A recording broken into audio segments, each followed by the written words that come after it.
रामायण कथा भाग 119। श्रीमद् गोस्वामी तुलसीदास जी द्वारा लिखित श्री रामचरितमानस लंका कांड।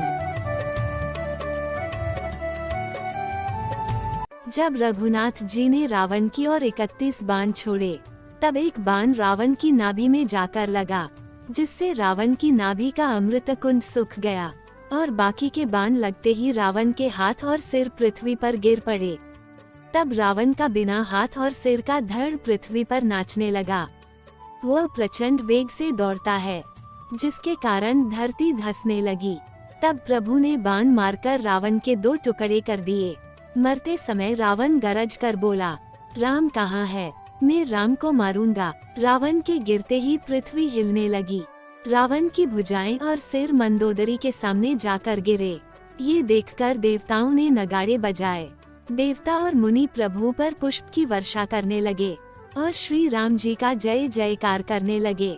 पति के सिर देखते ही मंदोदरी मूर्छित होकर पृथ्वी पर गिर पड़ी। स्त्रियां रोती हुई दौड़ी और मंदोदरी को उठाकर रावण के पास लेकर गई। मंदोदरी पति की दशा देखकर पुकार पुकार कर रोने लगी। उनके बाल खुल गए और देह की संभाल नहीं रही।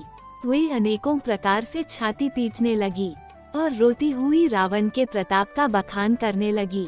वह रावण को पुकार कर कहती है, हे नाथ, आपके बल से पृथ्वी सदा कांपती रहती थी। अग्नि, चंद्रमा और सूर्य तुम्हारे सामने बलहीन थे। शेष और कश्यप भी आपका भार नहीं सह सकते थे। वही तुम्हारा शरीर आज धूल में पड़ा है।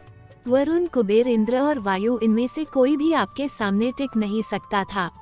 आपने तो अपनी भुजाओं के बल से तो काल और यमराज को भी जीत लिया था। वही आप आज अनाथ की तरह पड़े हों। आपका बल तो पूरे जगत में प्रसिद्ध है।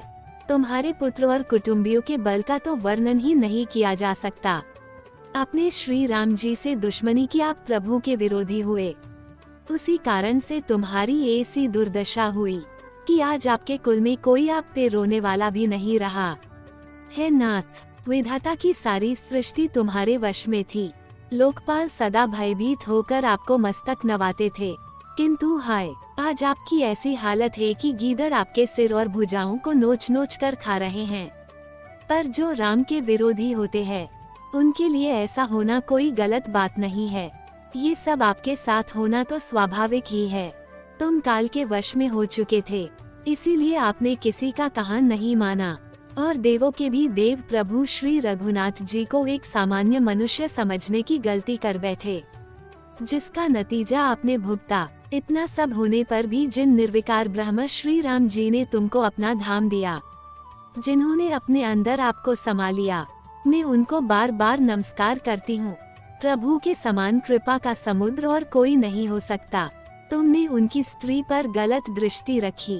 तुम जानकी को उठाकर लेकर आए, बार बार समझाने पर भी नहीं समझे। फिर भी उन प्रभु ने तुम जैसे पापी को वह गति दी, जो साधु संत और योगी समाज को भी दुर्लभ है। आगे की कथा अगले भाग में। जय श्री राम। दोस्तों, हमने भगवान श्री राम की लीलाओं को सरल भाषा में समझाने की एक तुच्छ कोशिश की है। आपको हमारी कोशिश अच्छी लगी हो तो वीडियो को लाइक कीजिए और चैनल को सब्सक्राइब कीजिए। कमेंट में जय श्री राम लिखिए।